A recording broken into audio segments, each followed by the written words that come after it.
right, Luddy, I actually wonder if you want to set this one up. I could do it, but this is your idea, so I don't want to take it away from you. Uh, Mavrik Bourque, a popular topic of conversation because I saw fans when we announced on Saturday morning that he was coming back into the lineup and Oscar Beck was getting healthy scratched after the two flip flops for the game in Boston. They were saying, oh, that's a bad coaching move. Beck played great. Don't take him out of the lineup. We saw others, and we were talking about it at our pregame show. Look, Mavrik Bourque doesn't want to sit too long. Then, Luddy, you said, geez, guys, this team is not going to cater to one young NHL player who has a high ceiling. This is a team kind of thing. So now that we're 8 games in the year and Mavrik Bourque is what Sam said was pretty much up to full health, or maybe is, where's he at? Well, let's be fair.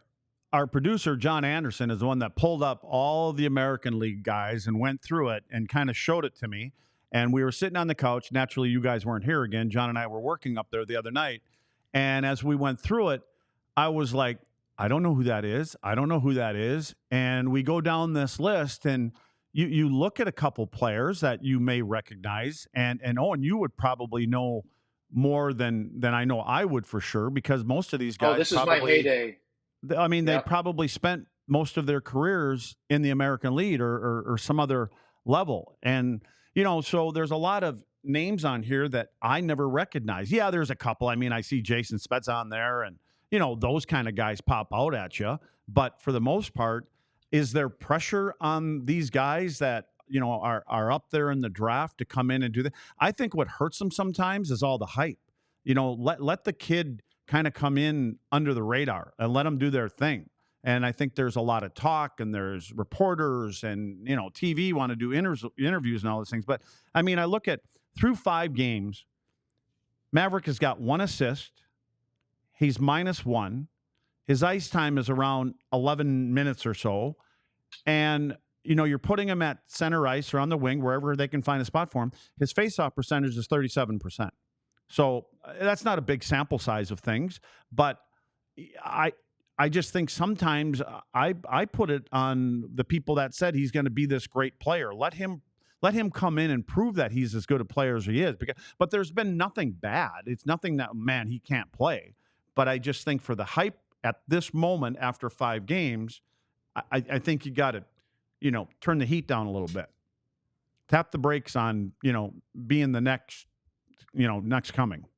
Well, John, put that screen up again, if you would, please, that list. Luddy, you brought up a really interesting point. Let's talk about Jason Spezza first. Why was Jason Spezza the AHL MVP in 2004-05? Well, that was the year that the entire NHL season was lost due to a lockout. So if you go back and look at the AHL rosters back then, there were a ton of blue chip NHL players / prospects that would have been playing in the NHL, but because they were on entry-level contracts, they were allowed to be sent down. Similarly to the 2012-13 season, where players like Brendan Dillon, Cody Eakin, Antoine Roussel were sent down. Riley Smith playing in the AHL with the Texas Stars.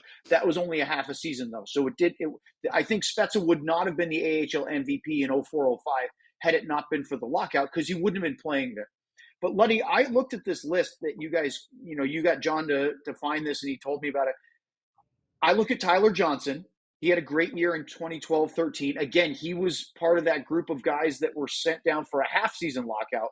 But almost everybody else on this list are older, veteran players playing in the AHL. These are the epitome of, for the most part, and all due respect to these guys, great players.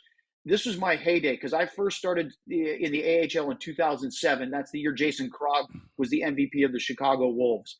And these are all what we call the 4A guys. These are the guys that are probably too good for the AHL, but because they have a deficiency somewhere in their game, they're not in the top 6 of their NHL rosters. So they have to find a way to contribute as a 3rd or 4th line guy. Now, again, it's the game's changed a little bit, especially Pete DeBoer rolling 4 lines.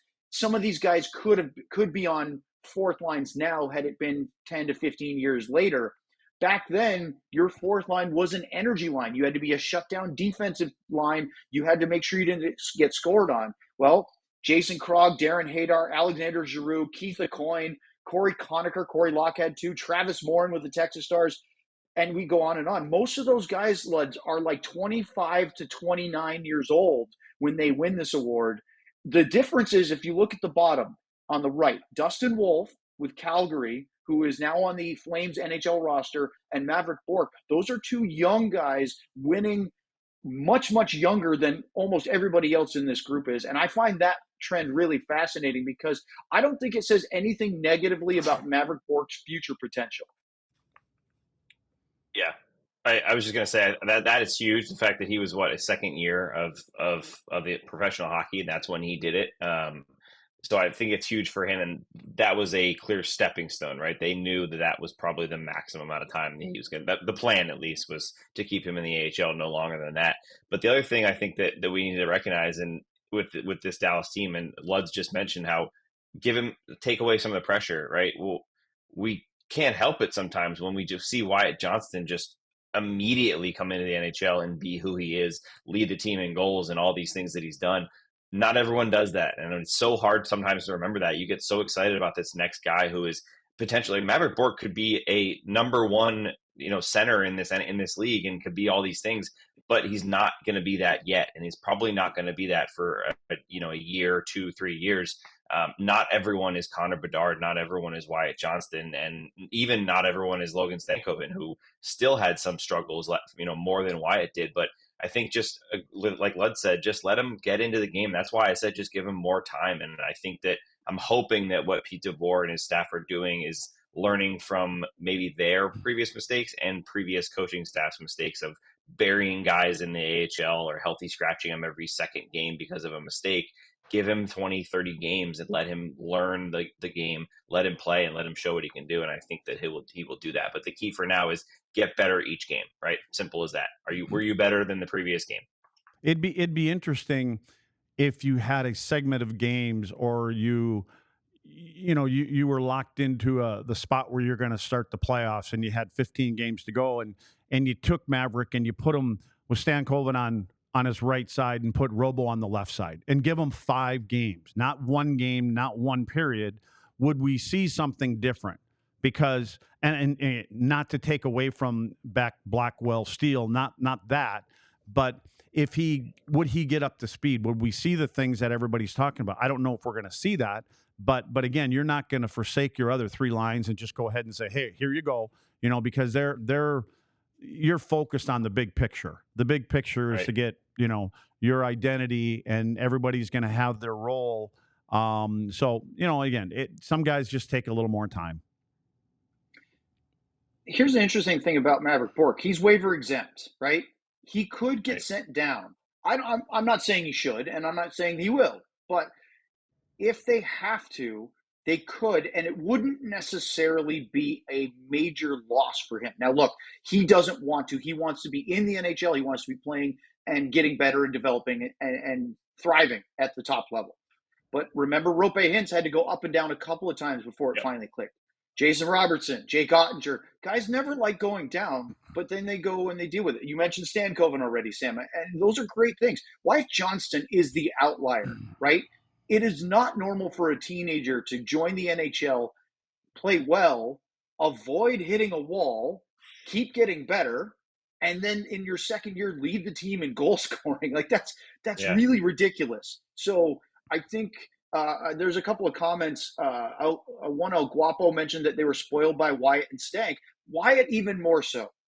Stankoven had a little bit more of a seasoning playing last year in the AHL, and it was good because he learned that at the pro game. And Luddy, this is a big thing. You go from juniors to pro, not even NHL, but just pro, whether it's ECHL, AHL. We talk about this a lot. The amount of time you have diminishes. And the AHL is a pretty chaotic league compared to the NHL. It's a great league, right? But the ECHL is probably even more scrambly. AHL is better. NHL is a lot better that way. So Stankoven had to learn to get his shot off with a little less time. He had to make plays knowing that guys were going to close those gaps a little faster. And to do that for 60 games or so without having to have the NHL pressures, there's still pressure in the AHL, but to not have to do it with the NHL pressures, I think was really good for Stankoven's development. He was much more ready to play when he got called up late last year than he would have been if they had tried to put him in the opening night roster last year. And so Bourque had that same seasoning.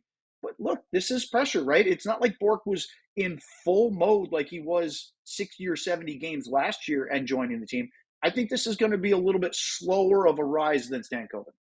I agree, and I don't recall hearing anybody or any scouts or anybody within the organization or anybody else comparing him to anybody up on this roster now, whether it's Wyatt or Stank or whoever it was. So, and you know, when you know we always talk, if you go from college to a junior team and a junior team to the American League and American League to the NHL, it's always going to be easier at the next level because players are in the right spots a little quicker and they know how to get there.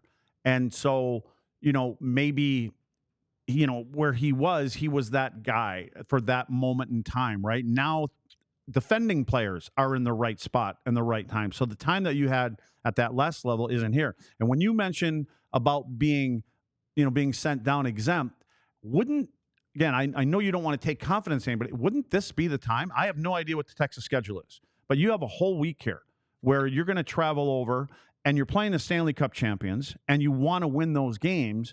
Is he going to get 18 minutes this next weekend playing out there? Maybe he will. Who knows? But wouldn't this be a time possibly, or does he want to get more, everybody around him want to get more integrated in the NHL, the travel, all those kind of things, which nothing wrong with that either. But depending on what the schedule would have been, maybe this was a time that he could have, got in 2-3 games and have great games and get a little confidence coming back. And he may play at least one of the two. I would be shocked, Luddy, if Oscar Beck doesn't play at least one. He's from Sweden. To not have a guy that's been playing well play at least one game in Scandinavia. And again, I know I don't know if you guys want to get into the weeds of geography. There's an argument that Finland is not actually part of Scandinavia, that's more Sweden, Norway, and Denmark. But aside from that, the Northern European locale is still such that Oscar Beck would be heartbroken if he doesn't play at least one of these games. But I'll bet you Mavrik Bourque plays at least one of these games as well. However, Luds, you bring up the Florida Panthers earlier. They're a heavy grinding team. That kind of sounds like Oscar Beck's cup of tea, doesn't it? 100%. That's why I just wondered if this would be a time, to go back and get some minutes and play 20 minutes a night for 3 games, depending on what the schedule may be. Can we pop up that picture one more time of the world or the water and all that stuff that's on there? The world. So I'm looking at Josh up there in the top right. He needs to get outside a little bit more. Like, he's in the right place to be that pasty, eh? Yeah, he needs a little sunlight. We got to get Josh a sun lamp or a tanning bed or something outdoors. I'll tell you, that's tough. Luds, 2 points for you. The Texas Stars I believe they play 2 games at Colorado this coming weekend while the Stars are in Finland. So he would get 2 games if they did decide to send him down. The only point I want to make is... We're not going to now. Yeah, no, I just meant if that was the plan, that's what it would have been. But one thing for me, I've said this to you guys before. I don't like the hypersensitivity of social media and all that stuff nowadays. I'll be the first one to tell you that.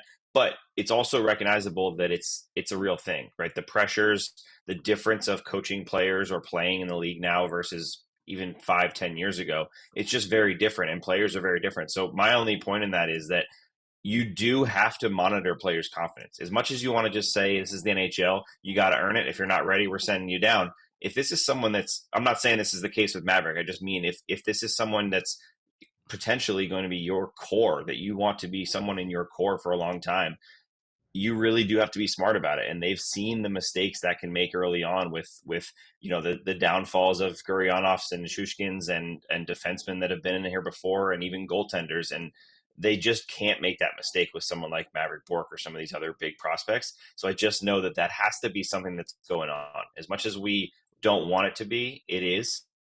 And that's something you just have to work with as well. That's different than just coaching on the ice. Well, and there's one thing that we need to say is that Jim Nill and his staff and DeBoer and his staff, I guarantee they've had these conversations. There's a reason they want him to be around. They want him for whatever reason it is. We don't have an organization here that doesn't think about the players' interests first, and what's best for him. It's good for him to be around when these guys are, maybe they want him to become more of a pro and see how does Jamie Benn and how does Tyler Seguin and Duchesne, how do these guys act when there's 4 days off, and how seriously do they take the game, and how do they prepare? And there's got to be something to it, because otherwise I know that they're light years ahead of us in thinking this way.